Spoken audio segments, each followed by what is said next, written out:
we absolutely won't be sold short.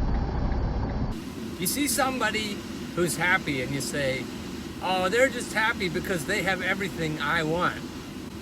But no, they have everything you want because they're happy. Once you know your value, once you know your worth, you know who you are.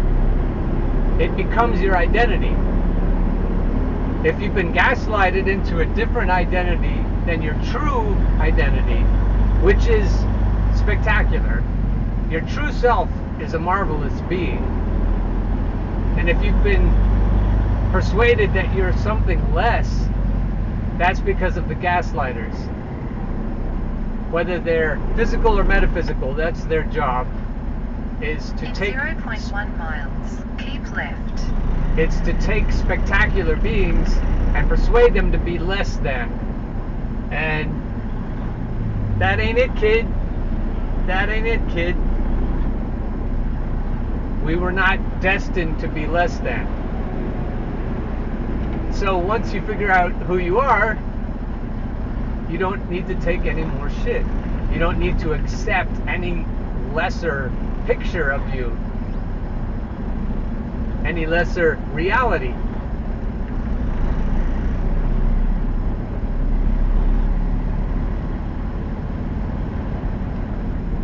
Somebody let that guy in. There you go.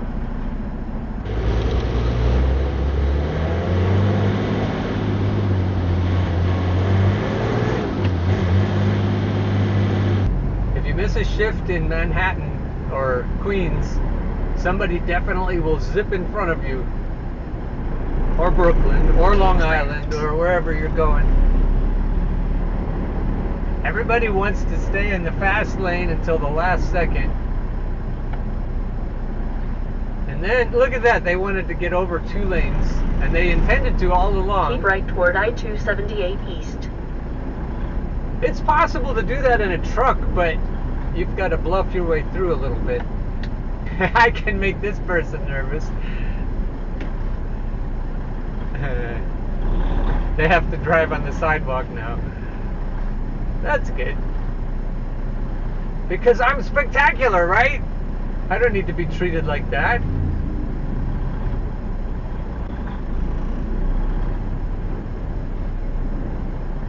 I wonder who else is going to drive up on the sidewalk.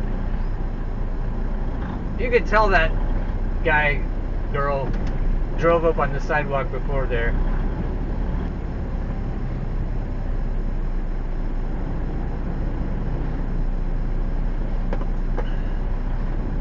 So if you've been living in a shadow version of yourself for a long time, what happens in the cosmos, locally and universally, when you stop accepting the shadow picture of yourself and you say, no, damn it, I'm going to be my full self. I'm not living half-assed, I'm living full-assed from now on. What reaction do you get?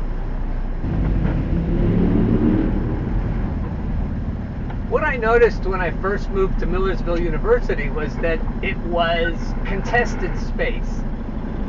It was a beautiful place, and it had a good reputation, and it was made clear to me right away by the bullies and sociopaths that you can't just waltz in there and act like you own the place. And they know who they are. Some of you may know who they are too. They bullied and harassed mercilessly. And that's what happens when you try to assume a form. Like if you're a spirit and you try to put on a form bodily or psychically, you're going to hear messages like, hey, not so fast. Who do you think you are? You can't just walk in here like that. And in New York City, you have to just go. And you don't have to be an asshole. There are a lot of assholes, and a lot of people drive like assholes. you don't even have to be competitive, but you have to be assertive. You have so much space, you have so much air, you have so much water or whatever else you need. It's there, it's around you, and it's yours. Nobody would argue that it isn't yours. Like, everybody here knows that everybody else belongs here. They deserve to be here.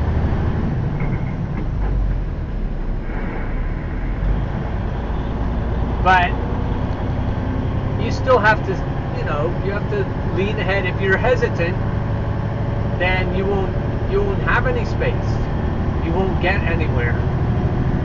Nobody, some people will back off a little and help you, but generally speaking, you have to assert yourself. Frederick Douglass said that power concedes nothing without a demand. Never has, never will. And that's about the size of it. So when you get that pushback, you either push back yourself against the pushback, or you just hold your ground. Depending on the mood you're in, depending on the day, you might hold your ground better some days. Other days you might push. Other days you might get your ass kicked and handed to you on a plate. But whatever you do, then there's another day after that, and another day after that. And as you establish a pattern for your life, then you end up in a destination that you wouldn't if you didn't establish that pattern.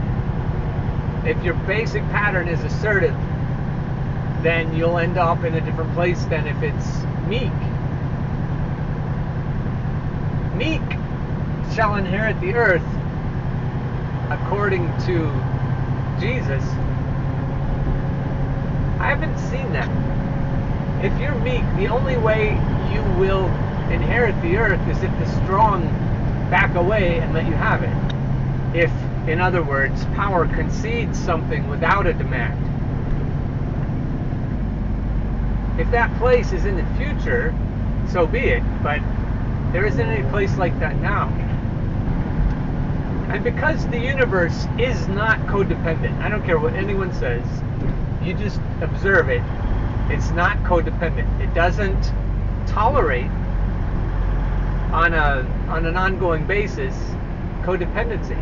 It doesn't coddle. You can do whatever you want. You can achieve, you can manifest, but you don't get things handed to you. You can hand things to other people, and that's fine. It can be fine. It isn't automatically fine. I find that when I give, I receive. I find that that's an immutable law of the universe. But I know that covert contracts don't work. When you give and you expect something in return, there's a kind of energy that you receive when you stick up for yourself over time. And definitely when you stick up for other people who are oppressed. Over time you start to feel a different kind of energy within yourself. And it's very positive, it's very happy. Or joyful, that might be a better word, or blissful. And the reason I think it feels so good is because you are changing into a different person. You have a new identity.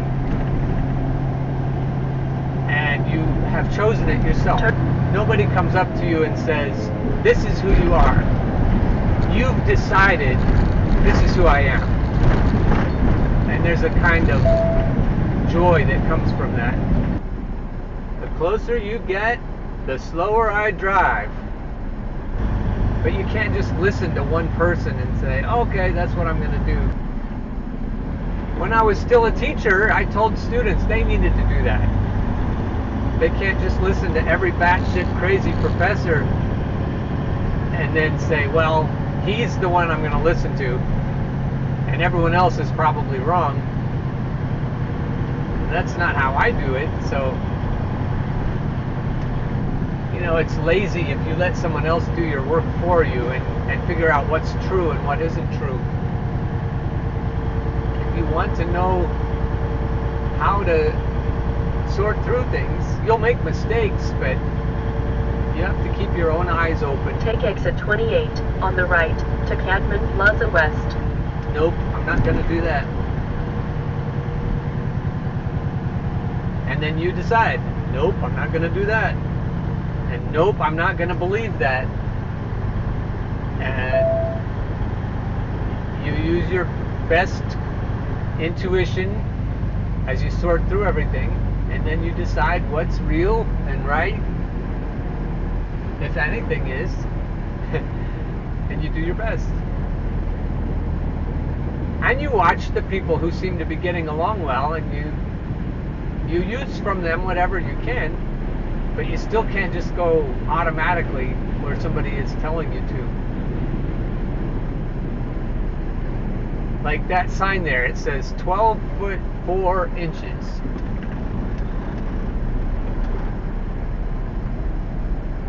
And this truck is more than 13 feet tall. So you're thinking, if you're unfamiliar with New York City, you're thinking, okay, what do I do? And you look at the truck ahead of you, and he's at least 12.10, 12.6, maybe 12.6.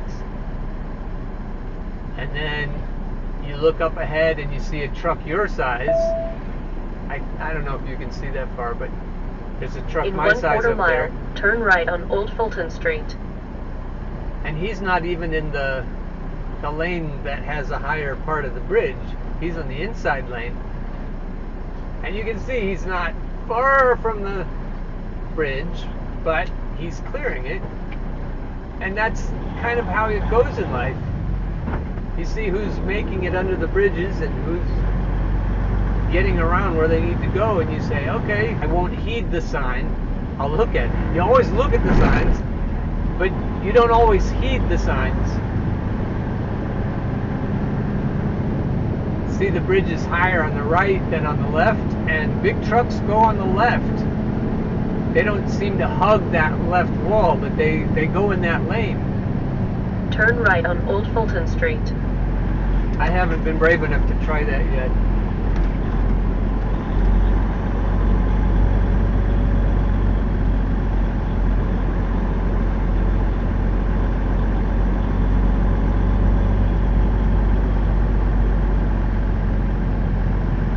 In 1 mile, turn left on Atlantic Avenue. The truck up ahead that's my size did change lanes out. But if the traffic were blocked, I would have to. That bus's mirror just whizzed by my mirror. That's a big ass mirror on that bus. When the inevitable pushback comes from the gaslighters, I said yesterday or the day before that you don't want to get yourself into whiny bitch mode.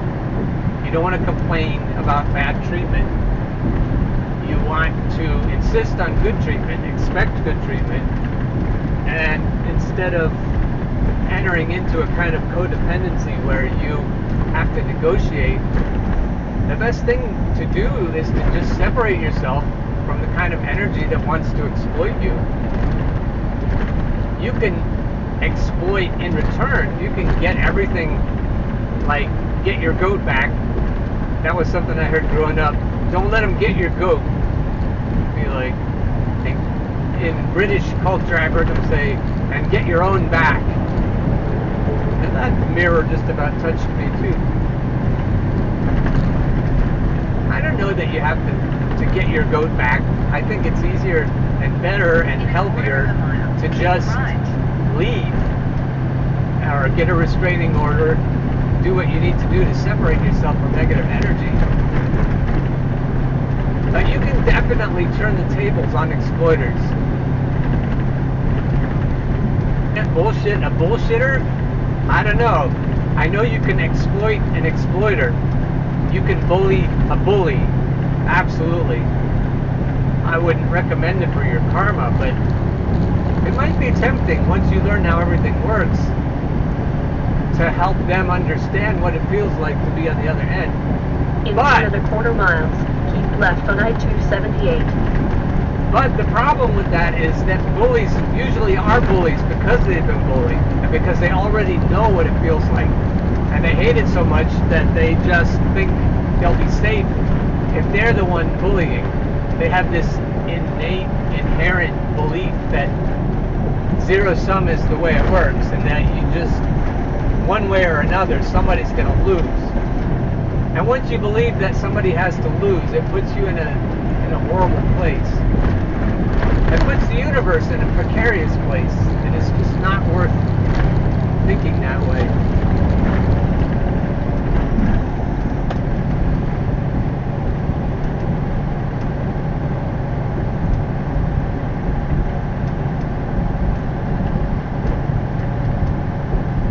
So say it with me.